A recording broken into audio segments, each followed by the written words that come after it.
झील सैफुल मलूक जा ख़ूबसूरत मंज़र, दो तरफ़ पहाड़ ऐं ॿ पहाड़नि ते बर्फ़ ॼमियल आहे। हर तरफ़ बर्फ़ ई बर्फ़ नज़र अचे थी ऐं मौसम थधी बि ॾाढी आहे ऐं दोस्तनि ॾाढो तमामु घणो इंजॉय कयो आहे। मंज़र ख़ासि करे बि असां सां गॾु आहे ऐं मंज़र ख़ासि करे हीअ सीन ते हुते जंहिंजे करे हीअ पाया मंज़र ख़ासि करे तव्हां झील सैफुल मलूक घुमण आयो कीअं महसूसु थिए तव्हांखे? बेहतर तो महसूस थे। सही है। छा बहितर महसूसु थो थिए कि इंजॉय कयो अथव?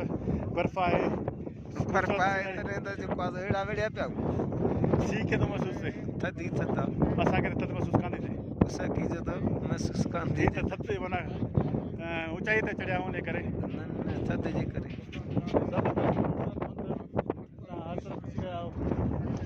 बर्फ़ ई बर्फ़ आहे। हर तरफ़ बर्फ़ सां पाण राति खेॾी आहे ऐं खोड़ मज़ो वरितो आहे ऐं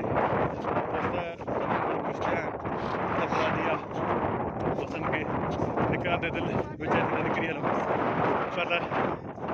छा कयूं पियो एॾो मज़ो अचे थो ऐं टाइम अहसासु ई नथो थिए ऐं टाइम ख़ूबसूरत करे रहिया आहियूं। सियाह आयल आहिनि तमामु घणा राणा शहर में व्लॉग ठाहे रहियो आहे। हा राणा शहर में व्लॉग ठाहे रहियो आहे। राणा शहर में केॾा महसूसु कयो? महसूस करण जी जेका ॻाल्हि तव्हां पुछो त मां पंहिंजनि जज़्बनि जो इज़हार जेको लफ़्ज़नि में नथो करे सघां छाकाणि त हीअ ख़ूबसूरत मंज़र जेके आहिनि इहे ॾिसण वटा आहिनि।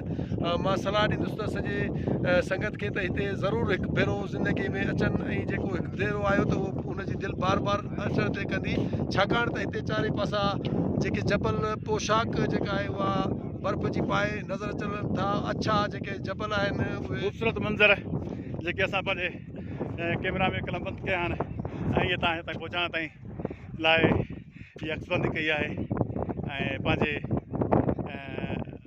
फीडबैक ॾियण खां न सारींदा छाकाणि असां जेका महिनत कयूं था उन लाइ फीडबैक ॾियणु ज़रूरी आहे।